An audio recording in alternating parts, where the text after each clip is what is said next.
राम राम मंडळी, कलम 302 विलॉग या आपल्या मराठी चॅनलमध्ये आपलं स्वागत आहे.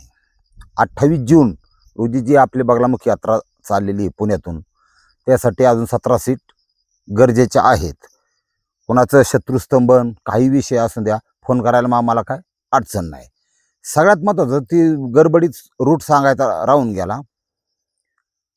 पुण्यातील वाघोलीतून निघाल्यानंतर शिक्रापूर मार्गे शिरूर गोड नदी, त्यानंतर अहिल्यानगर, नेवासा फाटा, शनी महाराजांचं दर्शन घेऊन पुढं वैजापूर, गंगापूर, येवला, मनमाड आणि धुळे या मार्गे सेंधवातून पुढं उज्जैनतून पुढं आगर जिल्ह्यातील नलखेडा, असा एकंदरीत 800 किलोमीटरचा प्रवास आहे. जायला 790, यायला 790 असा विषय. आज जी स्टोरी तुम्हाला सांगायची किंवा जी घटना घडली, एका बारीक विषयाकडे तुमचं लक्ष केंद्रित करायचं आहे मला. की लग्न करतो माणूस आणि नाही करायचं म्हणलं तरी करावंच लागतंय. समाजाचा दबाव असतो, आईवडिलांचा दबाव असतो. केलं समजा लग्न आणि त्याची स्वतःची इच्छा असते, बाई चांगली वाईट मिळू, कशी मिळू, काही मिळू, पण चांगली प्रपंच करणारी बाई जर 8-10 वर्षाचा प्रपंच 10 वर्षानंतर असं काय तिच्या मेंदूत तयार होतं बा, की ती डायरेक्ट कार्यक्रम करेक्ट करून टाकते सगळ्याचा. विषयच नाही. विषय काय थरा समजून घ्या. उत्तर प्रदेश मधील भिवानीमध्ये घडलेली घटना. आणि प्रवीण यादव हा ट्रान्सपोर्टर आहे टेम्पो लाईनचा, म्हणजे आयशरची गाडी आहे त्याच्याकडे आणि हा ट्रान्सपोर्ट करत असतो, ट्रान्सपोर्टचा व्यवसाय सांभाळत असतो. त्यांनी घर बांधलेलं आहे स्वतःचं चांगलं आणि 4 पैसे पाळून गाडी नेली. त्याचं कसं व्यवस्थित चाललं होतं सगळं. आई वडील म्हणले तू आता लग्न कर. नाही, मला लग्न नाही, मला अजून एक गाडी घ्यायची, ती नील करायची, नंतर लग्न करायचे. अरे तू लग्न कर. नाही नाही, मला अजून एक गाडी घ्यायची. त्याचं समजा एम असन, त्याचं काहीतरी उद्दिष्ट असून द्या. ह्या दरम्यान मोबाईलच्याद्वारे, फोनच्याद्वारे, रीलच्याद्वारे, कमेंटच्याद्वारे एका मुलीशी त्याची ओळख झाली. फ्रेंड रिक्वेस्ट यांनी पाठवली, तिने स्वीकारली. दिसायला थोडा चांगला होता, ती त्याच्यापेक्षा चांगली होती. आणि माणूस बऱ्याच वेळा ती कशी आहे असण्यापेक्षा त्याच्या दिसण्यावर जातो, फार देखणी. आणि चांगली सुंदर असावाच का, पोरं चांगली होत्यात पुढं जाऊन, देखणी होत्यात, हा बी एक दृष्टिकोन असतो. बरं, लाईफ एकदाची, जीवन एकदाची, त्याच्यामुळं लय वाकडी तिकडी वांगाळ सांगाळ करण्यापेक्षा बा चांगली करावा. आपण कसं आहे, आपल्याला अनुरूप असावा. म्हणजे आपण म्हणतो ना लग्नात आईला जोडा चांगला आहे बा, सेम कंडिशन. ही एवढी दिखणी पांढरी पाल त्याला तर पटली बा. आणि त्या बागात थोडंसं काय होतं, लालिवलेवर आहे तुम्हाला सांगतो, वेगवेगळ्या कलरच्या लाल्या, होटाला लाल्या, हां तसल्या लाल्या लय लावतात तिथं. पटली बा, ओळख वाढली, सगळं वाढलं. मग म्हणला मी अमक्या अमक्या जातीचा आहे, तू कोणत्या जातीची? ती म्हणली मी अशा जातीची. दोघांच्या जातीत फरक होता. म्हणला अवघड आहे भाऊ. आता त्या जातीत लय ना, म्हणजे अख्ख्या देशात जात आहे बरं का. आईला मी वरच्या जातीचा आहे, तू खालच्या जातीची आहे. आली काय घरची काय नाही म्हणणार भाऊ आपल्या लग्नाला, काय करावं. म्हणली मी तुझ्याशिवाय जगू शकत नाही, कारण मी फक्त तुझं स्वप्न पाहिलंय आणि पती म्हणून फक्त तू आणि फक्त तूच, तुझ्याशिवाय मी कुणाचा विचार करू शकत नाही. मग ह्याच्या गाड्याच्या होटाव मिशी. म्हणला तेरे को और मेरे को कोई जुदा नहीं कर सकता, तू काळजी करू नको, मी बरोबर करतो. व्यावसायिक माहिती तर होतीच. यांनी स्वतःच्या आईवडिलांना विरोध करायला सुरुवात केली. आईवडील म्हणले नको, आपण आपल्या जातीतली बघू. नाही नाही म्हणला, हे आमचं लव्ह मॅरेज आहे, हे प्रेमातून आम्हाला पुढं हे करायचे. आणि मी त्याला शब्द दिला आहे आणि तिचा माझ्या लय जीव आहे, माझा तिच्यावर लय जीव आहे, आम्ही लग्न केल्याशिवाय राहणार नाही. त्यांचं हात टेकलं मात्रच काय करणार आता. आता तो ठरवलं जे आबरू घालवायची तर घालव, आता काय आमचं इलाज आहे. काय नाही म्हणत, तो काय बारीक कुकुलू बाळ नाही, तवा 2 थापटी देऊन तुला ग बसावा. हां, तू चांगला 22-23चा टोनगा झालाय, आता तुझ्या पद्धतीने तू कर, कसं करायचं. कायदेशीर रजिस्टर मॅरेज यांनी केलं. घरी आले, आपल्याकडे कशी 16वा पूजा अमकं तमकं असं, तशा प्रकारची पूजा घातली. बावकी काय आली ना, ती हलकेच केली नको बा आपल्याला, आपण जायचंच नको, आपण काही स्टँडर्ड असा प्रकार चालतो गावाकडं. ते काय आले नाहीत. नका म्हणते मला काय मियाँ बीबी राजी तो क्या करेंगा काजी, असं आली नांदायला. घर मिळत चांगलं, सासू सासरे मिळाले, नवरा चांगला जीव लावणारा मिळणारा, सगळ्या गोष्टी सारख्या असल्यावर जेवण एक नंबर होणारच आहे, त्याबद्दल वाद नाही.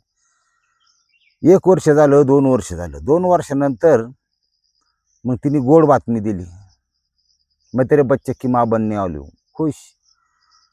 त्या नवऱ्याने बायको उचलून घेतली. तुला काय खावंसं वाटतंय, तुला काय इच्छा खाण्याची होती, हा, तिला काही खावायचं वाटू शकतं, ध्यानात ठेवा. कोण माती खातं, कोण चिचा खातं, कोण बोरं खातं, कोण आवळा खातं, हे नॅचरली सांगतो तुम्हाला. कोण आत्ताचे ते स्टिंग पितं, सिगरेट ओढीतं, दारू पितं, आत्ताच्या काय आहेत तशा, काय कशाची सरी लागन तुम्हाला काय सांगता येत नाही. हा, पद्धत असते ती, काय खाऊशी वाटतं म्हणजे त्यांना तपासून की अवलाद काय तरी तयार होणार आहे, असा विषय. नवरा जीव लावणारा होता, त्यांनी तिला पाहिजे ते नको ते दिलं. सुंदर आणि गोंडस मुलाला तिने जन्म दिला. तिच्या संसारात मला सांगा काय कमी होतो? जीव लावणारा नवरा, प्रेमाने आस्थेने चौकशी, तू जेवलीस का विचारल्यानंतर, थांब आपण मी आलोय, आपण एकत्र जेऊ. तर त्याचा कामाचं एक स्वरूप असं होतं की 4-4 दिवस घरी नसायचं. त्याचं कारण म्हणजे एका ठिकाणचा माल जर दुसऱ्या ठिकाणी पोहोचवायचा आणि परत फरक पडतो. आठवड्याला घरी यायचं, येऊन द्या, त्याबद्दल तिला काय ही नव्हतं, प्रॉब्लेम नव्हतं. सगळं कसं व्यवस्थित चाललेलं. बाळात तिचं मन गुंतलं, बाळाला ती मोठं करायला लागली.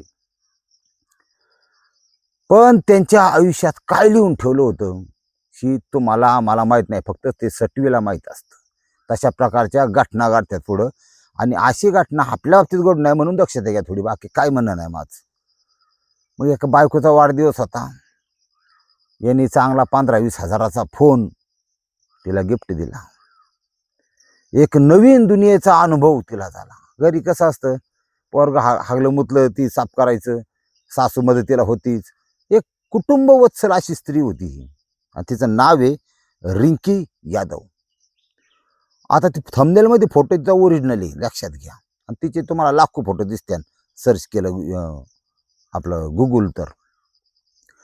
ती फोन आला तर एक नवीन दुनियेचा तिला अनुभव आला.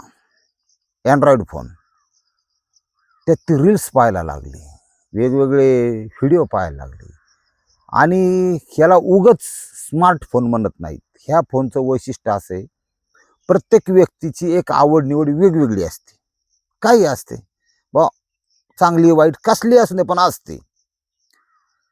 ज्या माणसाला बा नुसती तमाशाची गाणी आवडतात, ती जर तमाशातलं गाणं त्यांनी क्लिक केलं आणि ते गाणं ऐकलं, खाली त्याला नोटिफिकेशन 100 तमाशाच्या गाण्यांचं येणार. तो स्मार्टफोन आहे, लक्षात घ्या. हा तुमच्या माइंडवर कसा ताबा मिळवतो सांगतो तुम्हाला. आणि हे ऐकलं, ते डोलकी चांगली वाजते, इथं नर्तकी चांगला एका सुरात हातवारे करतायत, कोरिओग्राफी म्हणतात त्याला, असा प्रकार. काहींना तर त्याचं व्यसन लागतं, इतकं भयंकर लागतं. ज्यांना लागणार नव्हतं त्यांना सुद्धा लागले कोरोना काळामध्ये. एकमेव तेच होतं, त्याशिवाय पर्याय नाही.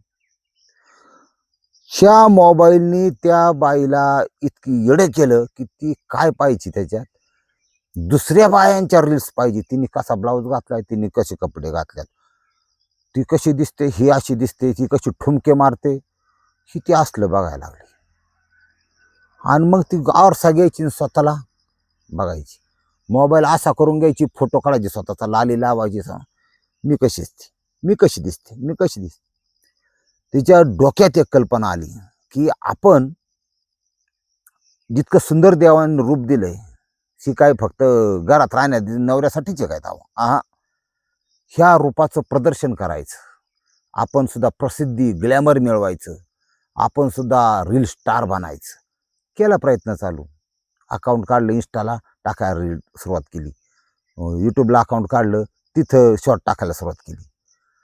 आता ते माध्यम असं आहे की हळूहळू तुम्ही जर कंटिन्युटी सप्लाय देत राहिला तर आउटपुट मिळतोच. 4-2 रील झाल्या प्रचंड व्हायरल, 15, 12, 14 लोकांनी पाहिलं, ॲप्रिशिएट केलं, ही केलं, बरं वाटलं. 15 लोकांनी पाहिलं, 15 लोकांनी पाहिलं, 15 लोकांना माझं रूप आवडलं. एक व्हिडिओ रात्रीतच 30,000 गेला, लाखावर गेला. काही लागली ना बाई तरंगायला, मी आता कोणीतरी वेगळी आहे. हा 3 वर्ष यूट्यूब करतोय मी. अजून जमिनीवर बसून करतोय का नाही मला सांगा, कारण अवलाद शेतकऱ्याची. काय होतं ते अमिताभ बच्चनचा एक डायलॉग आहे, मला लय आवडतो तो. तू लय आधी भिकारी असतो, तू लय श्रीमंत होतो, सुटन बिटन तसलं घालतो. ते जुनं जॅकेट आहे, ते कापड दुकानातून ते जुनं फाटलेलं जॅकेट तो परत मागतो. इसलिए लो आता अमिताभ येतो, त्याचा आवाज बिवाज येते, ये पुराना है फेक दो. तर त्याला डायलॉग मारतो अमिताभ, आदमी को अपनी हैसियत कभी भूलनी नहीं चाहिए. ती घेतलं त्यांनी. अशा प्रकारचं जीवन मला आवडतं. लायकी सोडून वागायचं नाही, तर करेक्ट कार्यक्रम झालाच. हा आता ही जे अर्धे बाधारलेली पोरं माहिती आहेत का तुम्हाला, 18, 20, 22ची गबाळ, हे सगळे लायकी विसरलेले गबाळे. लक्षात घ्या, ताटात जर जेवायला बसला तर त्याला सरकारी भात येतो फ्री मधला, पण तो जर बाहेर निघाला कुठतरी कामाला जाऊन वाकड तिकडं करून 1000 रुपयाचा शर्ट आणि 1500ची पॅन्ट वापरतो, तर तो दुसऱ्याची गाडी देतो का चक्कर, ह्याच्यामध्ये काही ना लय वाटतं. पण त्याच्यासाठी त्यांनी चहाचा स्टॉल टाकावा, मोठं बनावा, वडापाव विकावा, ते नाही करत. ते आय एम झाटमॅन, ही मानसिकता. याला म्हणायचं स्वतःची लायकी विसरलेली मुलं. ही जी रिंकी यादव आहे, ही स्वतःची लायकी विसरून गेली. आपण एक गृहिणी आहेत, आपल्याकडे 9 वर्षाच्या मुलाची जबाबदारी आहे, 38-40 वर्षाचा नवरा सांभाळायचा आहे, 35 वर्षाचा. ही सगळी विसरून गेली. हिच्या डोक्यात एकच, रील स्टार मी मोठी झाली. कानाकन रोजच्या 2-2, 3-3 रील टाकाय सुरुवात केल्या, तिला बरोबर प्रतिसाद मिळायला लागला. ही आता सुरुवातीला नवऱ्याने हे दुर्लक्ष केलं. मग त्याला असं वाटलं हे काय फेमस होणार आहे, काय हिचं आपलं बालबुद्धी आहे, याला थोडी अक्कल कमीच आहे, ही चलून द्या, मारेन उड्यान बरं बसन गप. पण जसा तिला प्रतिसाद मिळाला, ती काय बाई काय थांबाय रिंकी काय तयार नाही. मग ड्रेस, वेगवेगळे ड्रेस पाहिजेत ना, खर्च वाढायला लागला, ड्रेस घ्यायला लागली. 30-40 तर ड्रेसच घेतलं नुसतं, चमचमीन तसलं लय असतात रंगीत. मग लिपस्टिक वेगवेगळ्या प्रकारच्या. मग गाण्याची एक मिनिटाचं गाणं कॅप्शन घ्यायचं आणि त्याच्यावर ठुमकं मारायचं. मग हळूहळू बिंबी उघडी करायला लागायची. असा विषय असतो तो. का बिंबी उघडी केली म्हणजे लय लोक बघत यात, अशी एक मानसिकता चाललेली असते. असू द्या. मुळात ही जी ग्लॅमरवाली किंवा सोशल मीडियावाले म्हणतात ना, ह्यांच्याकडे माझा आता मी बी त्याच्यात एक मोडतो, पण माझा ह्या क्षेत्राकडे बघण्याचा दृष्टिकोन लय वेगळा आहे. आपल्यापेक्षा 100 पटीने मोठ्या सेलिब्रिटी काय, हा त्या अशा जिनत अमान घ्या, ललिता पवार घ्या, काही पुरुष सेलिब्रिटी आहेत, मेलेले सुद्धा 2-3 दिवस करण्या फुगली सडल्या बॉड्या. लक्षात घ्या, या जगामध्ये काही कुणाचं कुणाला घेणं देणं नाही. हा जोपर्यंत आहे ना, रूप आहे ना, तवरच.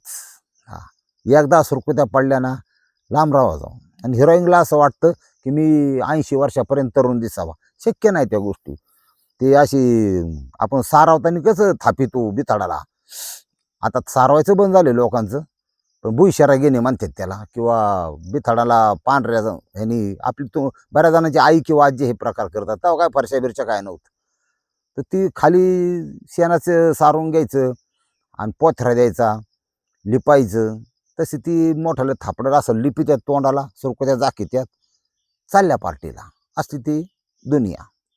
ह्या रिंकीचं ही वेळ काय कमी व्हायना, पैसा मिळायला लागला, त्यातून कपडे खरेदी. हा अशा प्रकारे तिला वाटलं मी झाली हिरोईन. आता हिच्याकडे एक ऑफर आली आणि ती दिली सुरेश नावाचा यूट्यूबरने. त्याचे लाखो फॉलोअर्स होते.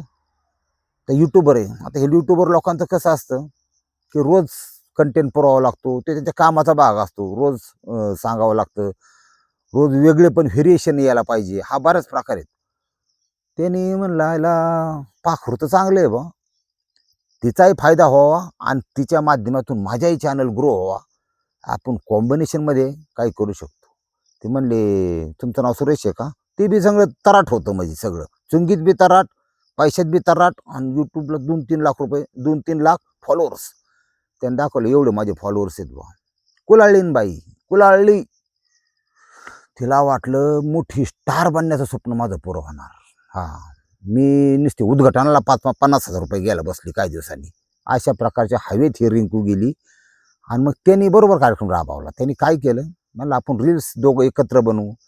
मग त्या रील्स, मग तिला वेगवेगळे कपडे, मग तिला सांगायचं वरून छाती अशी अर्धी उघडी दिसली पाहिजे असा कपडे घाल, तशा प्रकारचे ब्लाऊज पुरवायचा. त्यांना माहीत असतं इथं बिंबी उघडी पडली पाहिजे, जगा आहे अशी गरकी मारकी जागा वर गेला पाहिजे, चटी दिसली पाहिजे. ही रे दुनिया खराब आहे बरं का. ह्याने त्या बाईचा म्हणजे हिला अक्कल पाहिजे ना. त्या युट्यूबरनी त्या बाईचा वापर करून रील्स बनवायला सुरुवात केली. लोक काय आहेतच ना, लोक आपलं कसं आहे, आपल्या डोळ्याची आग शांत करायसाठी ते बघत आहेत, त्याला काही विलाज नाही, ते व्ह्यूज पडतात त्याच्यात, असं असतं. ही अशी दुनिया आहे. पण पुढं जाऊन एवढा मोठा शॉट होईल कोणाला माहीत नव्हतं. ह्यानी त्या बाईला टच करायला सुरुवात केली आणि कमरेला हात लाव, ही कर, ही आपली त्या नादात. ह्या दोघांच्या स्पर्शातून, ह्या दोघांच्या एकत्रित शूटिंग करण्यातून ह्या दोघांचं जुळलं बा. तिला तो आवडायला लागला. म्हणजे एक 7-8 वर्षाचा मुलगा होता तिला ज्यावेळेस ही घटना घडली. त्यावेळेस मुलगा, नवरा, प्रपंच हे सगळं सोडून ह्यो रील स्टार, ह्यो युट्यूबर याच्या नादाला ही रिंकी यादव लागली. आणि मग पुरुषाचं तुम्हाला माहीतच आहे, मी नेहमी सांगत असतो की बाबा नवऱ्याची सेक्स करण्याची पद्धती वेगळी, प्रत्येकाची वेगळं असतं, काहींचं काय असतं. ह्यानी वेगळ्या प्रकारे काय त्याचं दाखवले असेल काल. आता युट्यूबर आहे, त्याच्यात ही लोक युट्यूबर हिले वेगळी राहतात तुम्हाला सांगतो. हा, ही शार्प राहतात राजकारण्यांसारखी, कळून तर द्यायचं नाही. हा, आता ती एक आपला मला लय फोन आले त्या धाराशिव जिल्ह्यामधून, मामा आमचा शॉट झाला, मामा आम्ही जेवलो नाही, मामा आमचं वाटू झालं, लय जीव होता आमच्या खासदारराव आणि ते असं झालं तसं झालं. मग तुम्ही नेर राहा. यंदा पाऊस नाही, पाऊस कमी आहे, पेरण्या खोळंबल्यात. जे तुमचं आत्ताचं अस्तित्व आहे ना, ह्याच्या प्रपंचावर लक्ष द्या. ह्या लोकांच्या त्यांना हे लय लय डोक्याला ताण करून घेऊ नका. काय त्यांना करायचे त्यांना करून द्या, काही फरक पडत नाही. तुम्ही तुमच्या प्रपंचावर लक्ष द्या. हा, पण लय लोकाला लय केला त्या राजकारणाचा तुम्हाला सांगतो. हा, बट जे इकडे गेला आणि तिकडे गेला म्हणतो आपण काय. आता ते निंबाळकरची अवस्था काय झाली ती बी राजाबीजी म्हणत नाही. ती मांडवात गेला, बुद्धी संपली, बाहेर आला, चापला चोरीला गेल्या. असली परिस्थिती. काय निकाल लागला माहिती आहे ना तुम्हाला. असे त्याच्या एक एपिसोड बनवला ना तर बरंच काय लय तुम्हाला कळण. मला उचलून नाही त्याच्यामुळे बनवित नाही. ही केस ज्यावेळेस घडलं त्यावेळेस मी 1.5-2 महिना स्टडी करत होतो, ती केस फॉलो करत होतो, काय चाललंय कसं चाललंय, कुणीही कुठल्या वयस्कर नेत्यांनी हँडल केला विषय तो का लय लागलं पडी त्याच्यात. ही राजकारण ह्याच्यातून स्वतःला थोडं बाहेर काढायचा प्रयत्न करा. काही नाही, हे जे चाललंय ना, ही 2029ला एक नवीन पंतप्रधान बनणार आहे, त्याच्यासाठी हे प्रयत्न चालले आहेत. आणि आपण बारीक माणसं आहे, छोटी माणसं आहे, आणि लोकांना किती अनाथ लोक म्हणतात आता आम्ही त्याला पाडतोच, आम्ही त्याला असं करतो. काही नाही, 2029 येऊन द्या, 1-1.5 लाखाच्या मताधिक्याने ती व्यक्ती निवडून येणार आहे, असा विषय असतो सगळा. तुम्ही फक्त तुमचा घर, प्रपंच, आपलं बँक बॅलन्स, ह्या दुष्काळाची 2 हात कसे करता येतील, मुलांचं शिक्षण आहे, ह्याच्याकडे जास्त लक्ष द्या. ह्या येड्या चाळ्यांच्यात तुम्ही ही जाऊ नका. ही लय विचित्र विषय आहे तो. तुम्ही हिस्ट्री जर चेक केली नाही, हिस्ट्री इतिहास काय सांगतो. हा, एक पक्षी असा आहे की ते हळूहळू हळूहळू पायावर चढतो, हळूहळू गोड बोलून पाहता आम्ही आहे तुमच्या मागे. पायावर चढल्यानंतर तो पायच तो कापून टाकतो. खतरनाक कामी. तुम्ही या नादात पडू नका. माझा लय अभ्यास आहे ह्याच्यावर. आणि ती काय तुमच्या आमच्या हातातला, आपण सर्वसामान्यामध्ये मोडलं जातो. ही रिंकी, आपण आपल्या विषयावर परत येऊ. ही रिंकी जी आहे, सगळे एवढा कुटाणा झाल्यावर आणि ती समन चालू झाल्यावर, रंगारंग खोंड्या चालू झाल्यावर त्या नवऱ्याला त्या विषय कळला, पण लेट कळला थोडा. त्यांनी एक दिवस ते बायकोची रील्स बघितली आणि त्याच्या खाली कमेंट बघितल्या. कमेंट गाणगाण होत्या. सगळे आहेत ना चांगल्याची अपेक्षा. मला वाटतं सोशल मीडियावर मलाच कोण कसं काय गाण कमेंट करत नाही.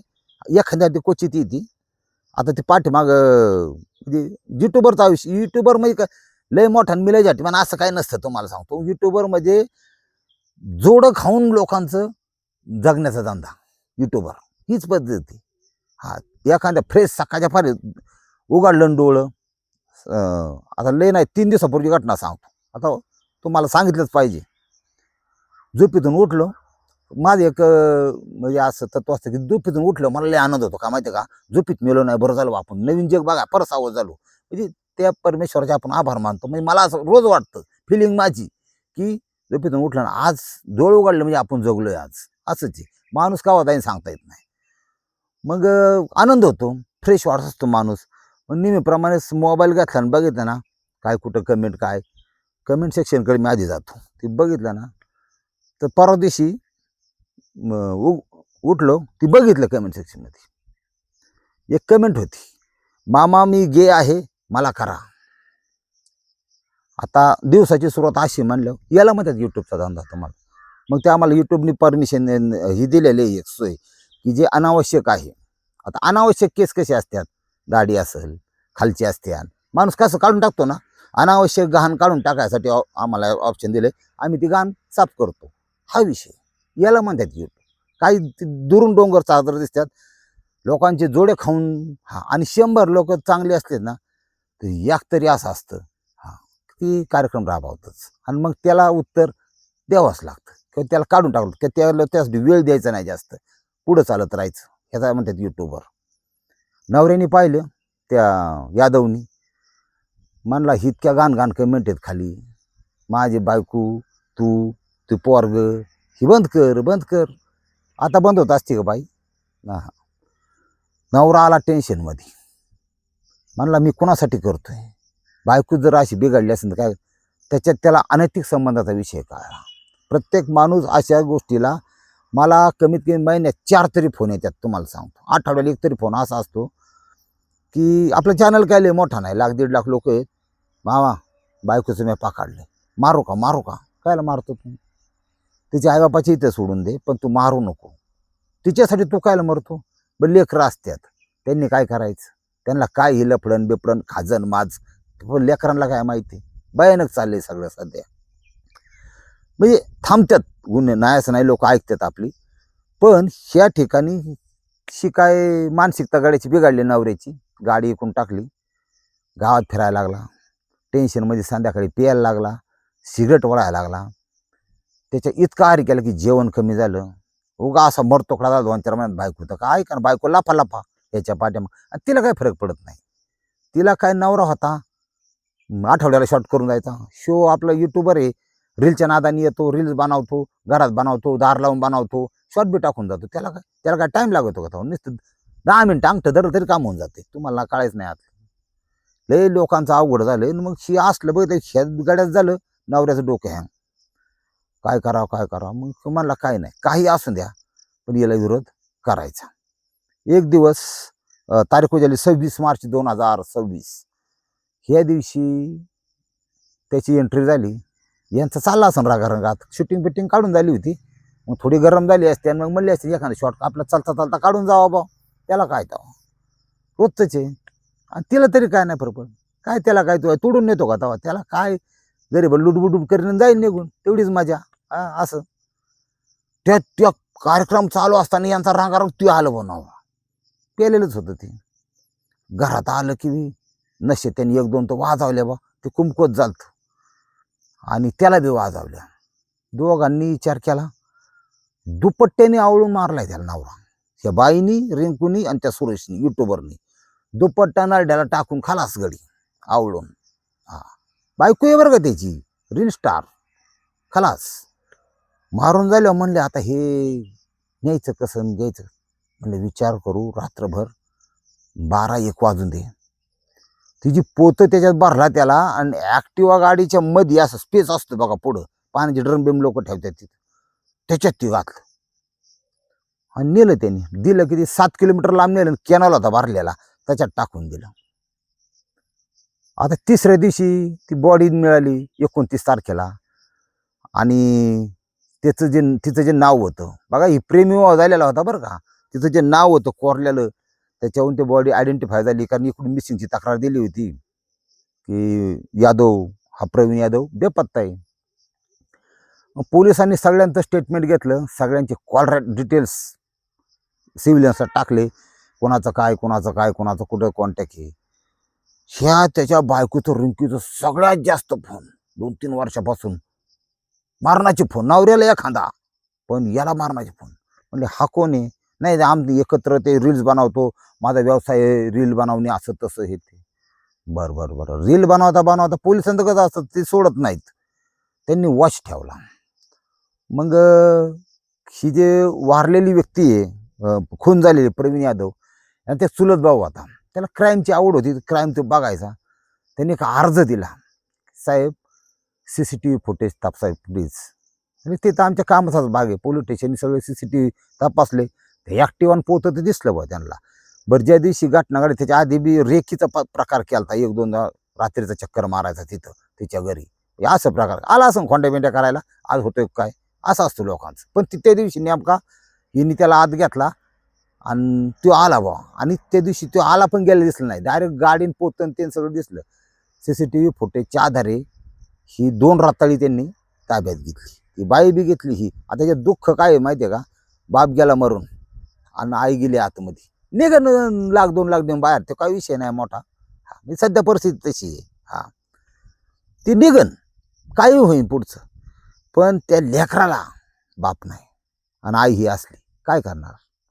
त्या लेकराचं पुढचं जे लाईफ आहे ना, आजी आजोबा आहे तर आहे, नाही तर जगात चुली झाल्या 2, तुम्ही आम्ही कोण, कुणी कोणाचं नाही.